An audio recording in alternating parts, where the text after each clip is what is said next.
Check the mic and make sure it sound right, boys.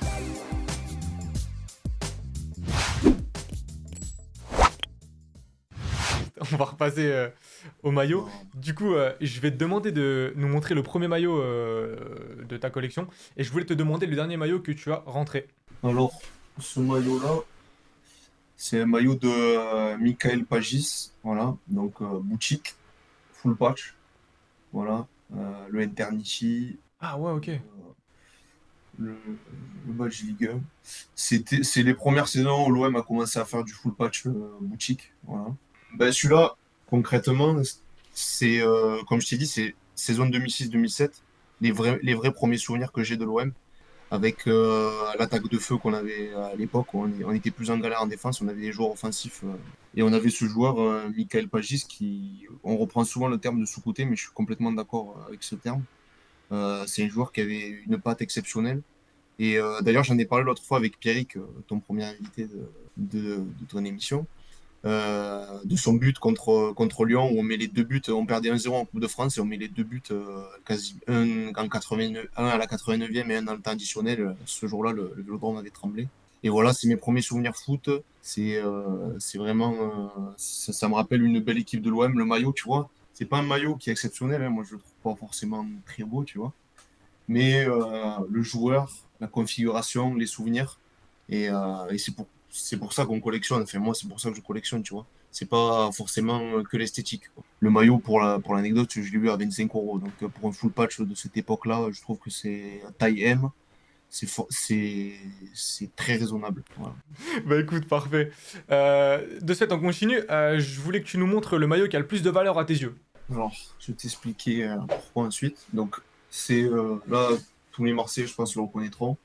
Le maillot du centenaire de l'OM. Un quasi parfait état, franchement, il n'a pas bougé. Derrière, pour ceux qui ne sont pas amateurs de cette saison-là, c'est le flocage officiel. Donc, il n'a pas bougé, tu vois, genre impeccable. Ligue nationale du football, Robert Pires, un joueur en plus qui a fait une carrière énorme après, mais qui a fait des super saisons à l'OM aussi. Et en fait, je t'explique un peu l'histoire. C'est un maillot que mon père m'a donné. C'est un des rares qu'il avait gardé, qui était dans son armoire, dans un état impeccable. Il a quasiment jamais mis. Et je trouve que ça symbolise à merveille la transmission de la passion, tu vois. Et vu l'état, et vu l'année en plus, il me semble que c'est mon année de naissance, et il y a plein de signes, tu vois, et qui font que c'est un des maillots, c'est le maillot que je vendrai jamais, je le vendrai jamais. Même si un jour, tu vois, il y en a qui vendent leur collection pour d'autres projets, c'est un maillot que je pense que je vendrai jamais et qui restera dans mon armoire où que j'aille. Ben, on va continuer avec les maillots. Je voulais que tu nous montres le maillot le plus original de ta collection. Et alors là, je vous ai dit que j'étais supporter de l'OM, que je supportais que l'OM, vraiment que l'OM. Mais j'ai deux, trois exceptions dans ma collection. Et là, ben, tu vas me dire que je continue. Je pense que tu vas me dire que je continue encore fort. Donc, c'est un maillot de l'Anavan Guingamp, Coupe de France, édition 100 ans. Je crois que, il me semble que je te l'avais déjà montré hors vidéo. Porté par le numéro 10 de l'époque, Nicolas Bénézet. Là, tu vois, c'est le plus original parce que c'est une config Coupe de France. Et il y a tout, enfin, là, je veux dire, il y a rien de plus atypique que ça, quoi. Enfin, tu verras, quoi. Les gagnants de la Coupe de France inscrits dans le flocage. Les flocages Coupe de France, ben, comme d'habitude, ça change d'année en année, mais c'est toujours original. Le Crédit Agricole, le Volkswagen, le PMU, le Carrefour, la marque Patrick, encore un truc original, quoi. Le maillot Patrick, je pense qu'à part Herbel à Marseille, j'en vois plus trop, quoi. Et le club aussi, c'est un petit club familial dans une petite ville et qui perdure quand même au haut niveau, quoi. Ils sont encore en Ligue 2 aujourd'hui. Ils ont été en Ligue 2 pendant un petit moment. Et voilà, quoi. Donc, j'ai réussi à. On m'a donné ce maillot. Et voilà, je pense que voilà, c'est lui le plus original. Parfait, parfait. On va passer au quatrième maillot. Je t'avais demandé si tu avais un seul maillot à nous présenter. Lequel Alors, choisirais-tu? mon seul. Alors, je vais pas dire porter, je vais pas dire préparer, c'est soit l'un soit l'autre. Enfin, c'est sûr que c'est l'un des deux. Je vais pas dire c'est importé, parce que j'ai aucune preuve qu'il a été porté, mais je suis sûr que c'est un préparé ou un porté. C'est le seul de l'OM que j'ai préparé au porté. C'est celui de Rémi Cabella, lors de la saison 2016-2017. Alors, il a, il a, il a un peu vécu, lui. Lui, il a un peu vécu. Les flocages, ils sont un peu. Tu vois là, le Mutuel du Soleil, il a pris une petite pêche. le badge Ligue 1, il n'y a plus de Ligue 1, mais je l'ai eu à un prix très bas, donc je me suis jeté sur l'occasion. Donc comme c'est le seul portrait préparé, je me suis dit, si j'en avais qu'un seul, ça serait lui que je présenterais. Voilà, donc je sais pas si on le voit, taille 4, voilà. À l'époque, c'était un des seuls joueurs qui jouait dans cette taille-là à l'OM, donc 4, si je dis pas de bêtises, c'est du S. Euh, donc voilà, il y a tous les signes d'authenticité, les cuissons thermocollés, le A10-0, voilà. Et voilà, il a bien vécu, mais voilà, donc c'est mon seul porté préparé. Mais celui-là, il a quand même une saveur particulière, quoi. Son premier porté préparé de son club de cœur, c'est toujours un truc, peu importe le joueur, peu importe l'année. On a fini cinquième cette année-là, c'était la première de ma cour, je crois, c'est pas un truc de fou, mais voilà. En plus, par contre, esthétiquement, tu vois, je le trouve pas trop mal. Je trouve que la croix comme ça, c'est pas trop mal. Et pour l'anecdote, ben, j'ai croisé Rémi Cabella là, au début du mois. Malheureusement, j'étais en boîte de nuit, donc j'ai pas pu lui faire signer le maillot. Il venait de rentrer de Russie, là. J'avais entendu qu'il cherchait signer soit à Saint-Étienne, soit à Montpellier. Et je l'ai croisé en boîte de nuit l'autre fois. Donc, si j'avais eu le maillot sous la main, je l'aurais peut-être fait signer à l'intérieur du flocage, tu vois. Mais malheureusement, le contexte ne s'y prêtait pas. Donc lui était en boîte aussi. Ouais. Non, mais la boîte où j'étais, enfin, il y avait une paire de joueurs de Montpellier, de Nîmes. Je vais pas tous les citer pour leur porter du tort, mais.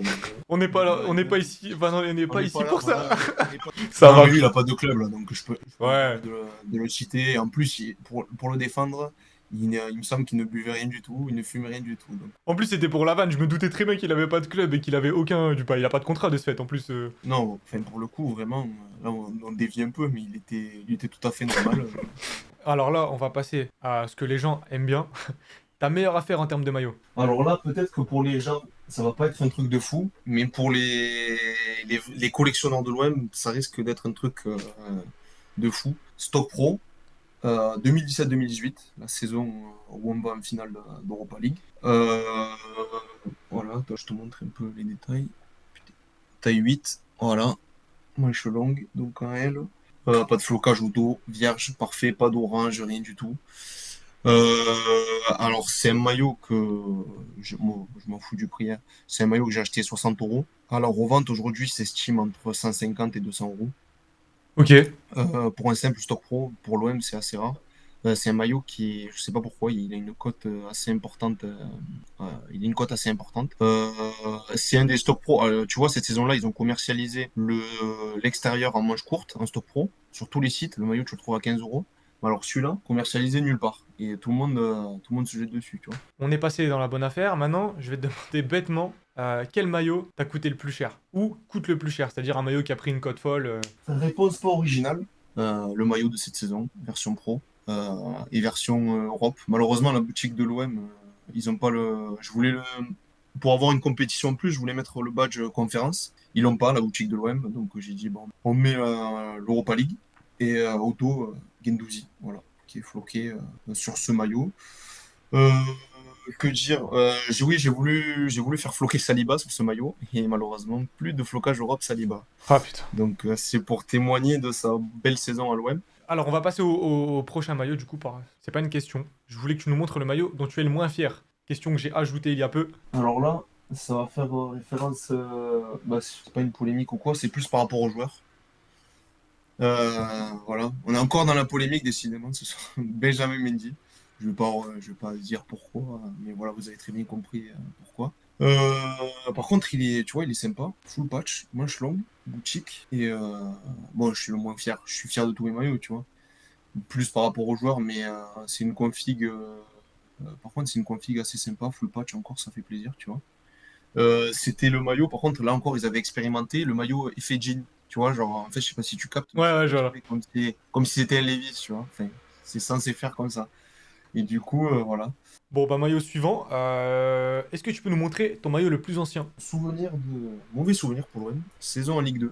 Voilà, après notre sacre en Ligue des Champions, notre relégation. C'est la seconde saison en Ligue 2, si je dis pas de bêtises. Les Marseillais me reprendront en commentaire si c'est pas ça.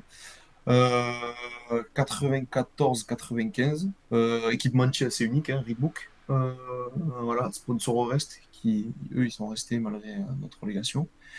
Malheureusement, au dos, floqué d'un flocage Décathlon. Par contre, le joueur, pour ceux qui connaissent, ben, ils s'en rappelleront, Tony Cascarino, le buteur irlandais, si je dis pas de bêtises, en D2 de l'OM, c'est lui qui plantait le plus de buts pour l'OM. C'était, d'après les vidéos que j'ai vues, un très bon joueur. On enchaîne. Nouvelle rubrique aussi. Je voulais que tu nous montres ton Ouais. pire maillot fake si t'en as un. Ouais, mais alors là, ça va peut-être faire rigoler. Ah, C'est c'est le le but. maillot de Kostas Mitroglou, notre ami. J'en ai deux, j'en ai un qui est pas fait. Kostas Mitroglou, regarde, il n'y a même pas d'équipementier. Je crois qu'ils étaient chez Nike cette saison-là.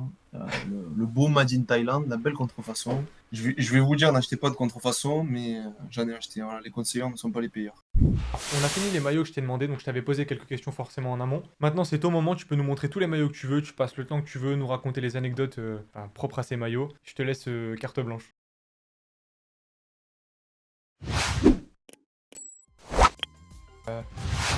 Je voulais te remercier d'avoir passé autant de temps avec moi. Merci pour les gens, merci pour tous tes maillots partagés.